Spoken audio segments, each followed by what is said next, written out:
Saving America one entrepreneur at a time, it's the Biz Wrap Podcast with your host, Michael Manahan.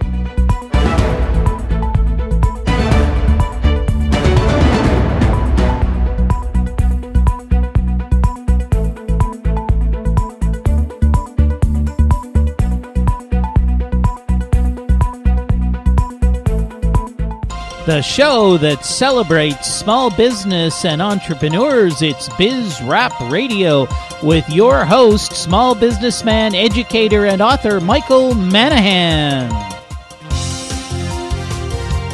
And welcome to another edition of Biz Wrap Radio. It's your host, Michael Manahan. Hey, thank you so much for joining me today. If you're new to Biz Wrap Radio, we are the show all about entrepreneurs and small business. Yes, we are here celebrating the engines of our economy. Hey, did you know that as we pull out of the recession, most of the new jobs are created by small businesses? Did you know that? No, I'll bet you thought they were created by those big corporations. But it's funny, when the economy starts to struggle a little bit, the government's bailing out the fat cats on Wall Street. They're bailing out those big, inefficient, poorly run corporations like General Motors. And what are they doing for you, the entrepreneur, the lifeblood of this country? Well, they're not doing a heck of a lot. They're letting you die on the vine. So we're here trying to change that.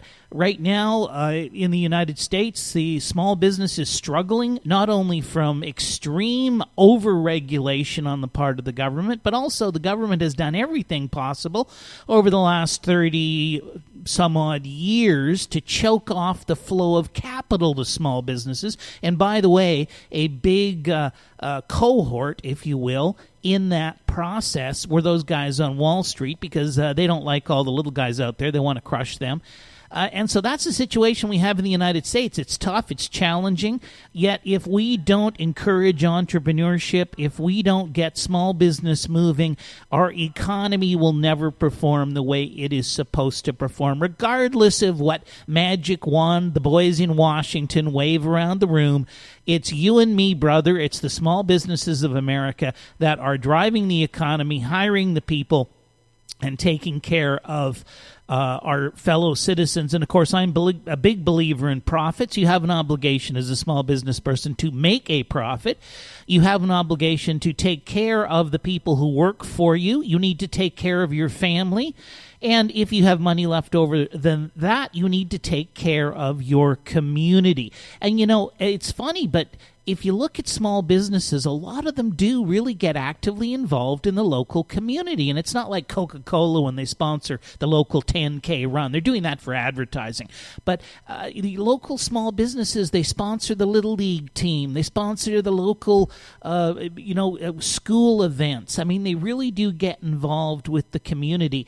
And I talk to entrepreneurs all over the country who are actively involved in what's going on in their community, not from a political perspective, but from a perspective of participating and being a contributor to the well-being of the community in which they live. And speaking of well-being of the community, one of the things that we have to do in our cities is we have to take old crappy buildings and we have to refurbish them so they're suitable for people to live in. And I'm really lucky today to have in studio with me a guest who does exactly that. It is John Ward. He is the CEO of Turnstone. And John, welcome to the show. Well, thank you very much, Michael. I'm glad to be here. So did I describe that correctly? Is that what you do? You take these old crappy buildings and you make them suitable for people to live in? You described that very well. We specialize mostly in apartments, but we also do some residential fix and flip, which people hear about all the time now on all the TV shows and things. Hey, what about that radio ads I've been hearing where you can get, you get a free CD or something that shows you how to flip properties. You can make an extra 10 or 15 grand a month in your part-time. Is that a bunch of wooey or hooey? You know, I've never been to one of those seminars, but I've been through a lot of cycles, and when I start to see those seminars and those CDs, it tells me we're getting close to the end of a cycle, because they seem to come around every 10 years when the market is super hot and everybody wants to be a flipper. Yeah. Well, and of course, for some people, it's easier to make money by trying to get other people to buy into their program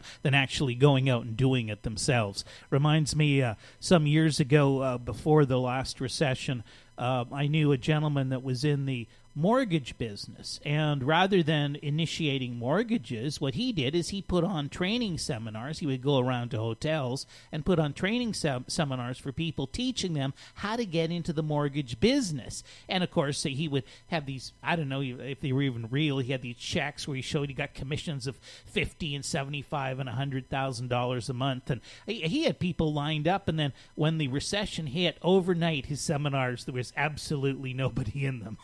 I've seen that a lot. The seminars you're talking about with the real estate, I think that they really do a seminar to invite people in who want to be flippers and want to get rid of their, quote, day job and fantasize about, the TV shows they see on, on the networks. And then these people really don't have the wherewithal to invest in real estate. So if they get a deal that might be a deal, they'll bring it to the people who hold the seminar, and I think it's really a way of having a foot soldier army out there looking for possible flip deals for you. Yeah, that makes a lot of sense, because when you think about it, I mean, you look at you operate here in the Los Angeles area. I mean, I don't know how many properties there are, but there are thousands of properties, and you have to be constantly looking. Tell me about your process. What do you do when you get up in the morning in order to find a property that would be suitable for what you do? So we have a few what we call analysts, and it's their job to search the properties out. And whether it's a residential flip opportunity or an apartment buy and fix and renovate opportunity, they are scouring any number of mediums. So they'll scour the multiple listing service, and they'll scour websites like LoopNet, and they also will contact a fairly large amount of local real estate agents that will list the kind of properties that we're looking to purchase. Okay, so you've got a team basically that's trying to identify the properties that are suitable. Okay, you find a property, you say, "Oh, that's a good one. We can buy that at the right price." Do you mind sharing a little bit about your process? How do you come up with the money for that project, and what do you typically do to a property once you've acquired it? So both big topics, the money and what we do to it. I could talk for a lot longer than we have today, but I'll touch on both of those. Okay, great. As far as the money, we purchase our properties with a combination of debt and equity. And when you put debt and equity together, it's called the full capital stack. So the total amount of money we need to complete that transaction, we call the capital stack. And generally, we get approximately 70% of the purchase price in our leverage or our debt, and the rest of it, the down payment, the renovation funds, any fees or other costs that go into the transaction, we have to raise as equity. So what my principal job at the company, other than overseeing operations, is out there raising the capital, either through the debt lenders or through equity companies and equity individuals.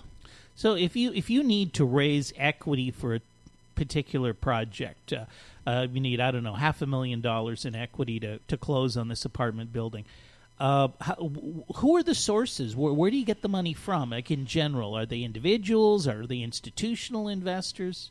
So for us, we have a narrow niche, so to speak, that we go after apartments, and we go after properties that are over $1.5 million and under $20 million. And our thought process is that we're trying to stay out of the competition of the ma and pa operators, and we're also trying to stay out of the competition of institutions and very, very large apartment investors who feel like it's not worth their time to go after a 20-unit or a 30-unit property, and they focus on 150-unit properties.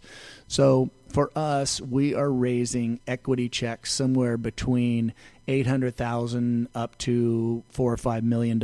And to answer your question directly, we do two types of equity on our transactions. We do institutional equity when the equity check is larger, and we do what you would call friends and family when the equity check is smaller.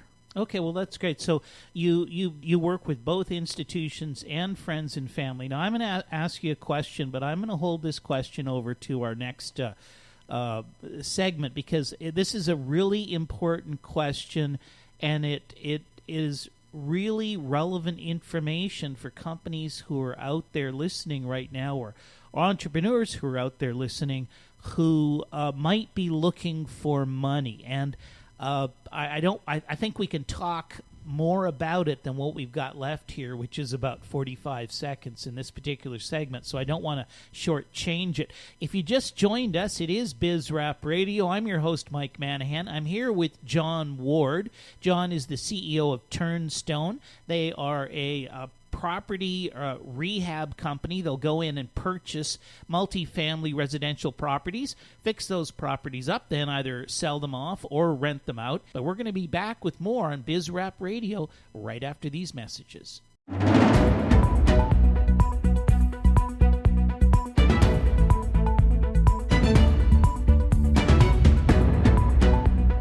And welcome back to BizRap Radio. It's your host, Michael Manahan. And if you're just joining us, we are in studio today talking with John Ward. He is the CEO of Turnstone Capital. Now, previously I may have said just Turnstone without the capital part of it, but it is Turnstone Capital. And John's company is in the business of acquiring residential properties, primarily multifamily residential properties, rehabbing those properties, and then either renting them out or selling them off and making a profit on the sale.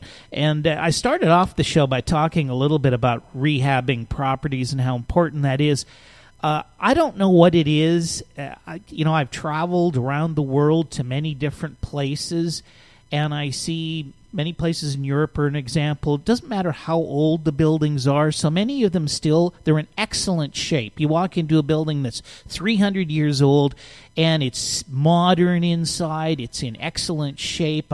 I've been to other countries in the world where it seems they take these old buildings and they if they don't fix them up, then they bulldoze them down and they build new buildings. But here in the United States of America, at least in California, we just seem to have a lot of really ratty, worn-out buildings that really I can't imagine anybody would want to live in, and I could never understand for the life of me why we don't see more rehabbing of these properties or more tearing them down and rebuilding things. And, my offices are right here in downtown Long Beach, and I'll tell you, the west side of Long Beach, I mean, it looks like a Bosnian war zone. Some of the buildings are so crappy and bad. John, why is that? Why don't we have more of a culture, if you will, of either tearing it down and building nice or maintaining the quality of the building as it ages? So as far as tearing it down and making it nice, I believe it has to do with very strict building regulations that we have in this country, and it is exceedingly costly to tear down and build and make nice, and there has to be a huge profit margin for the person to want to tear down an existing building and build a new building. For example, in Japan, I have some investors from Japan. In Japan, 70% of properties that sell are new construction, whereas in the United States, it's about 30%. Wow, that's a huge difference. And I believe it's regulatory completely. By the time you... in fact, I'm doing it right now. I just got through demoing a single-family residence in Inglewood, and I spent 10 months in planning and plan approval with the city of Inglewood. Now, granted, they do have a metro train coming through their city being built, and they do have a football stadium being built, which would keep their mind a little bit occupied. But 10 months for me to get from start to finish, from submittal to approval for plans to build a 7-unit apartment building, to me is completely unacceptable. And it's that kind of bureaucracy that builders deal with trying to get new construction done. And it's easier just to slap a coat of paint on an old building than it is to tear one down and build it. That is such a sad situation. Here in downtown Long Beach, there was a number of properties that were left vacant after the redevelopment agency in California kind of collapsed. And the city of Long Beach, to their credit, under the new mayor, did a very comprehensive kind of redevelopment plan for the entire downtown core.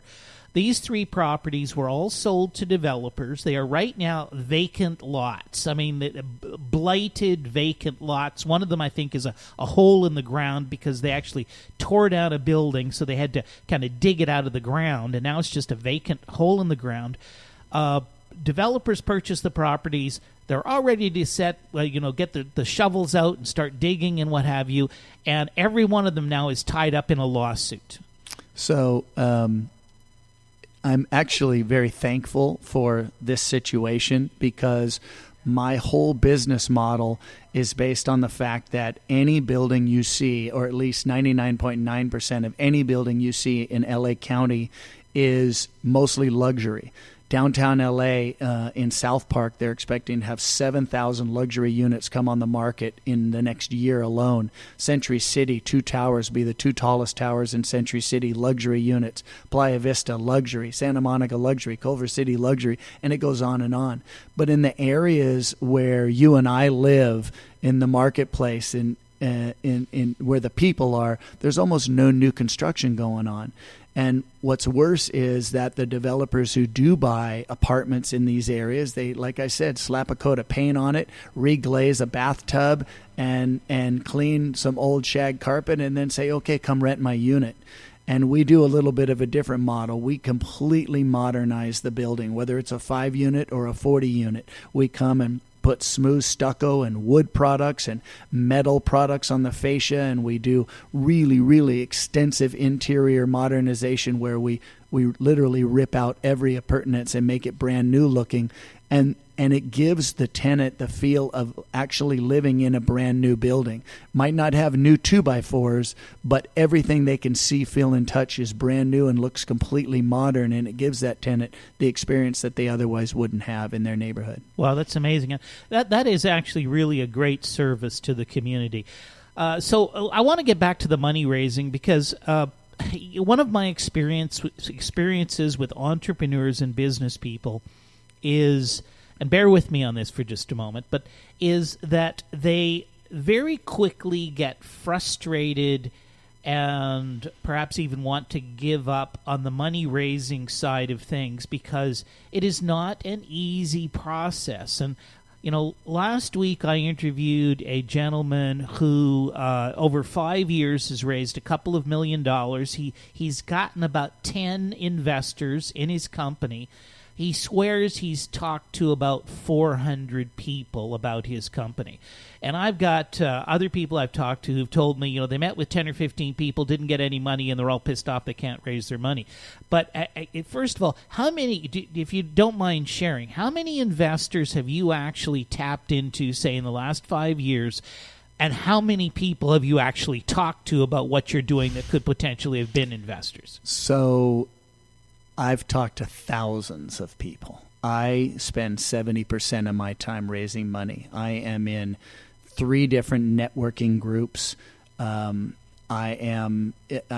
sent me an email the other day. I said, we've got to get together for lunch. How about the weekend of the 9th? And he sent me back a sarcastic email saying, it's nice that you could get me on your schedule 2 weeks ahead of time. And he's a friend, right? So there's a networking book that was written by a gentleman. I can't remember his name, embarrassingly enough, but it's called Never Eat Alone. And I subscribe to that. And I have a coffee or a lunch or an afternoon meeting almost every day with somebody for the next 2 weeks that I have set up from my networking or been referred to by somebody, and I'm going to sit down with them and explain my program and see if they can help me in some way, whether it's give money or introduce me to equity investors or invest directly.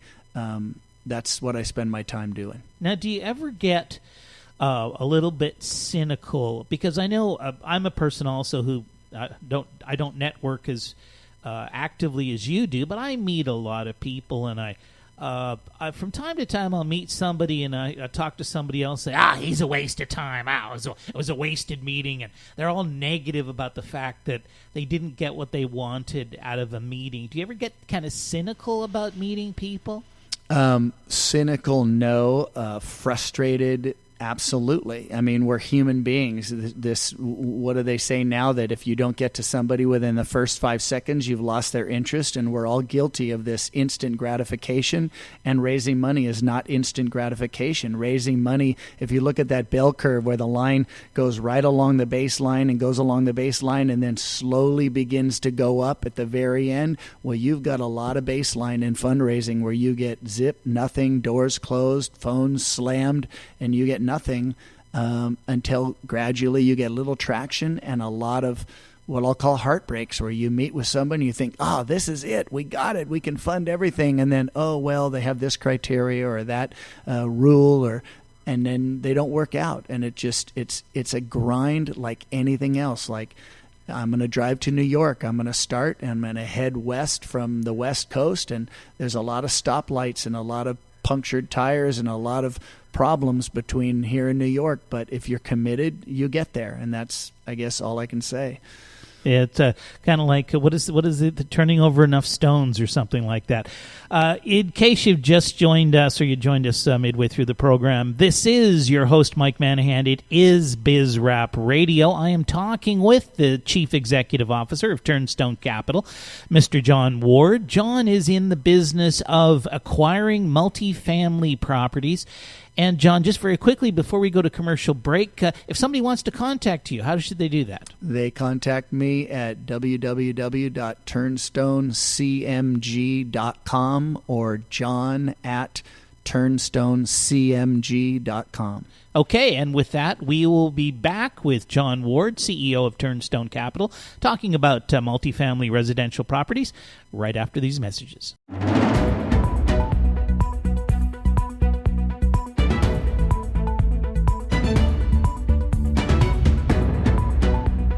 And welcome back to BizRap Radio. It's your host, Michael Manahan. We are, of course, the show all about small business and entrepreneurs. I like to say we celebrate small business and entrepreneurs on the show. But back to the show, I am in studio with Mr. John Ward. John is the CEO of Turnstone Capital. John is in the business of acquiring multifamily residential properties and refurbishing those properties, then either flipping them or renting them out. And John, again, thank you so much for being with the show. My pleasure. Thanks for having me. So you've shared some great insights. You talked a little bit about what your business does. You talked a little bit about... I'm amazed when you say that you've actually talked to thousands of people about your business and your efforts to raise money. So what's your advice to somebody who might be listening who perhaps has tested the waters on raising money but isn't getting the results that he or she is looking for?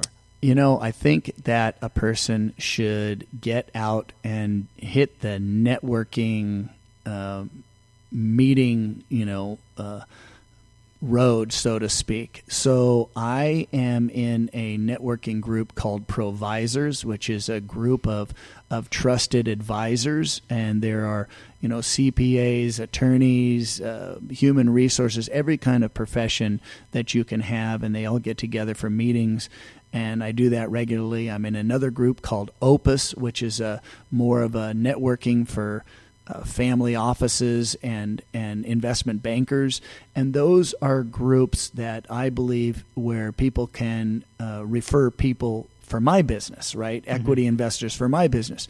But it doesn't matter what you're raising money for. If you're a small business entrepreneur and you've got a bookstore or any kind of an enterprise, there are networking groups for people that are interested in your business, and you've got to get out there and you've got to talk to people. And the best for me is the one-on-ones. Grab 2 or 3 people from the meeting and say, hey, let's get together for coffee and learn more about each other. And you'll find very quickly that if you're interested in helping them with their business, they're going to be interested in helping you with yours. And it's great. That is absolutely fabulous advice. And I look back on all of the guests I've had on my show over the years, business people I've had in to talk to my students, people I've met, people I interviewed when I was writing my book. And something that is universally I guess, endorsed by all of these people, is that you really have to work on building your network. And I remember in my dad's day, they called it having a big Rolodex, but probably people listening don't even know what a Rolodex is anymore. Of course, nowadays you keep that type of information on a some kind of a contact management system. Do you actually use, John, a contact management system of some sort? Yes, I use a program called Insightly, where I keep every person that I meet with kind of categorized into different categories that I've created for myself as to who they are and what they are, and I keep them listed there. And then I also keep every single person that I met with, their card saved in a program on my phone. And the most valuable thing to me is I have a book, and every single meeting that I go to, I write down the date, the person, the company, and I try to get as much information about that person and their business and what's a good lead for them and a good referral for them and a referral source for them, and as much information as I can about that person, and I write it down, because if I don't write something down, I won't remember it. And now I have this 2 or 3 books with lots and lots of information about all these people I met with, and they become a great trusted advisor repertoire for me, and I can refer anybody, anyone for any service now, and that way I can help the people that I meet with, and then they start thinking about me to help when they hear somebody wants to invest in real estate. Well, you are such a disciplined individual. It's amazing. You're, obviously a great example for people listening. Now, you said you use a program called Insightful? Insightly. Yes. And just to ballpark, could you mind sharing how much that kind of a program costs? I'm embarrassed that I don't know, but it's negligible. It's probably $9 a month or something like that, or even less. Maybe you just buy it for $40 and it's yours. Contact management software is really cheap, and there's a lot of good free ones. And it's not about which program you use. It's about actually using the program. So you can go back and you can look up and say, I met with Michael with BizRap Radio, and what did we talk about, and what is it I can do to help him in his business? And if I can help Michael, then Michael's going to help me. Yeah, that's just super advice. I use a program. I use a couple of programs. One is called Sales Optima. I use that for one of the small businesses that I run. It's a little more expensive, but the one I actually use most is a product called Free CRM. It's not actually free. You can use the free version, but if you want a few more features, but I think it's $19.95 a month. Very inexpensive, and it's web-based, which I like. So basically, anytime I'm at a computer or on my phone, I can access the database. I keep my calendar in there. I keep all my contacts in there. I do not keep the business cards, but I immediately, upon getting a business card, come back and enter the information from that business card in the CRM system with a few notes about the person. It really does help you keep organized. So if you're out there, if you're trying to run a business, trying to start a business, or trying to take your business to the next level, you really cannot do it by yourself. You've got to have a network. You've got to be able to work with other people. And I even read an article that published by somebody who was in the venture capital business, and there's statistics that venture capital companies that raise venture capital, they're more likely to get venture capital if they have a team as opposed to one single individual working by his or herself. And in addition to that, the venture capital investments, the companies that are more successful, are ones that start out with a team as opposed to just one individual working. Apparently, if the individual raises the money and then builds his team afterwards, the team just does not work as well at executing on the business as if the team is built before the money comes in. I totally believe in the team theory. I believe that for businesses to succeed, it's an organization of quality people. And I always have the comment, 8s and above. You want everybody on your organization to be an 8 or better, because you're only as good as the weakest link. And I think, 2 heads are better than 1, and 4 heads are better than 2. And I totally believe in that. Oh, that's great. So once again, somebody listening right now may have a multifamily residential property they're interested in selling. They may have some capital and have thought, gosh, I'd really like to get and do a little real estate investing. But, for a lot of people, if they haven't done it before, they don't want to perhaps be doing all the work themselves. They'd like to partner with somebody, maybe make an investment. So if you're listening out there and you qualify as either the two types of people I've just described, John, once again, how can people get a hold of you? They can go on the website or they can email me, and the website is www.turnstoncmg.com. That's TURNSTONECMG.com, or John, JOHN, at turnstonecmg.com. We're going to have to break here for commercials. It is Mike Manahan. BizRap Radio is the show. We are the show all about small business and entrepreneurs. We are speaking to Mr. John Ward. He's the Chief Executive Officer of Turnstone Capital, a local Southern California company that is in the business of rehabbing multifamily residential properties. And we're going to talk more about that and other things of interest to entrepreneurs and small business people when we return from these commercial breaks.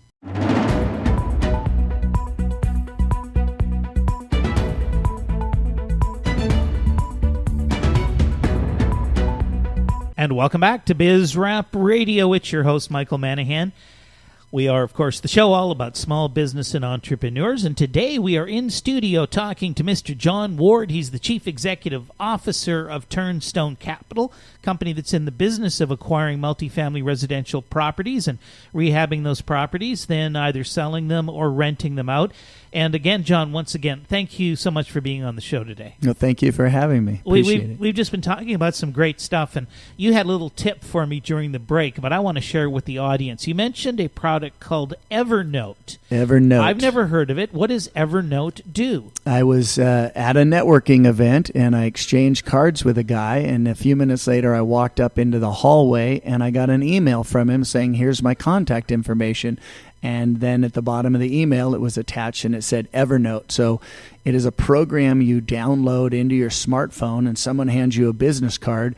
You can immediately take a picture of their business card, and then it will automatically populate all the information from the business card into your contact management software. And then it will also reach out to LinkedIn and find the person's profile, and then that will fill in any information that might be missing from the business card for the profile. It will connect with that person on LinkedIn and then save the card for their contacts, and then sends an email to the person saying, here's my contact information. So now you don't need to keep their card. You've sent them an email reaching out saying, thank you for your card. Here's my contact information. And you're connected on LinkedIn all in one click of a button. Wow, that is so cool. What a neat product. Evernote. I am definitely going to check that out. By the way, we are not paid by Evernote for that little advert. It is just something that John has used and is a fan of, and I'm certainly going to check it out. I should mention, too, that we're talking about John's business, and of course, John does take investors, works with investors who invest in the properties that he redevelops, but John is not paying to be on this show, just so you know. I have John on as a guest because I've known him for a long time. He's a successful businessman. He's an articulate gentleman. He's presented to my students my entrepreneurial finance class at Cal State Dominguez Hills on numerous occasions. The students always love him because he's able to explain what he does very clearly and succinctly. And of course, one of the problems a lot of small business people have is when you ask them, well, how do you make money, or what do you do? They have these convoluted, drawn-out, lengthy answers, and sometimes I'm scratching my head trying to figure out how people make money. But, John, talk a little bit more, if you wouldn't mind, about what you actually do and how you structure a deal, if you can talk about that. I can, and I just want to say really quickly, I thoroughly enjoy speaking to the students at the college whenever you have me down there. I'm so charged and excited when I leave the room because it's a wonderful thing to do, and they're all so excited when I speak. So I thank you for having me for that. You're welcome anytime. I enjoy it. So we structure each of our investments is a separate LLC that is created with a separate operating agreement. It's not like a big fund where everybody invests and we buy multiple properties. Each individual property has its own partnership, so to speak, and the investors come in, and I co-invest in every deal with the investors, so I have what they call skin in the game, and I'm invested and vested in the partnership. And we structure the deals, as I said, as a partnership, and the equity investors, which of course I'm one of them, receive an 8% preferred return. And what that means is that before any distributions go to me as an operator, all of the equity investors will first receive an 8% return on their invested dollars. So are these investors, are they actually, if you're acquiring real estate, obviously, are they on title to the property, or I guess the LLC holds title to the property? Yes, the entity, the LLC, holds title to the property, and the investors hold membership shares of the LLC in their pro rata investment. So, for example, if I have $1 million invested and I invest 10% of that myself, so I have $100,000 in this partnership, and I bring in 9 other individuals with $100,000 each, all of the equity investors each would then own 10% of that LLC, and that LLC owns the property. So in effect, they really have a piece of real estate to back up their investment, an ownership interest in the real estate, and they're getting an 8% preferred return. Well, that sounds pretty good when you consider that. What do you get at the bank if you put your money in the bank these days? Not much. The preferred, generally when we promote an investment, our minimum is a 15% 5-year IRR, which stands for internal rate of return, meaning that the investors will receive a 15% return on their investment over the 5-year period annualized. So if you invest $100,000 and 5 years later you've received a 15% annualized return, you will have received $15,000 a year, or $75,000 plus your $100,000 back. And most of our investments are higher than that. They're 16, 17, 18% annualized return, but our minimum to sponsor a deal is a 15% annualized return. Oh, that's tremendous. And of course, everybody knows you can make money in real estate. I mean, look at Donald Trump, how much money he's made in real estate. But, just a lot of small players make money in real estate, but there is things you have to know. And, I always remember years ago, I purchased a piece of property from a gentleman, and I said to him, because it was at the time when the market was not doing very well, and I said, well, why are you selling it? I said, just turn around and rent it out, get a renter in there. He said, I can't do it. I said, well, why not? He said, Mike, he said, the idea that like at 3 o'clock in the morning, the tenant's going to phone me with a plugged toilet, he said, I just can absolutely not be a landlord. So, for people out there who would love the idea of getting in on the appreciation which occurs in real estate and the income potential off of real estate, but who don't want to muddy their waters by doing it themselves, certainly partnering with somebody like you is a great choice. We got about 3.5 minutes left here. What areas are you looking at? Where do you consider? Because we live in California, and as everybody knows, I mean, you can a $500,000 house in California, you can buy that same house for about $100,000 or maybe $75,000 in Oklahoma. And I'm surprised that we can even make money in California. But what areas are you looking at? So our company specializes in what we call middle markets. We do not invest in the absolutely high-end, call it the coastal areas, your Manhattans, Hermosas, Santa Monica's, even Culver City, which has gone crazy, or downtown L.A.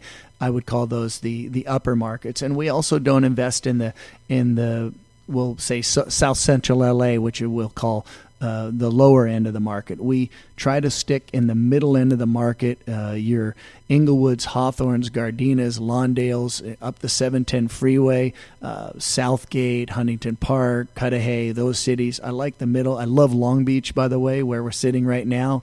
I like the middle markets. I like it where it's not 100% land value, where you're getting some value for the real estate. Gotcha. Well, that makes a lot of sense. So, again, if you perhaps have a property you might be interested in selling, or if you would be interested in co-investing with John in one of his deals, do reach out to him. It's John Ward. John, your contact information once again. www.turnstoncmg.com. That's TURNSTONECMG.com, or john@turnstoncmg.com. Okay. John, this has been a great conversation with you today. I just want to thank you so much for sharing.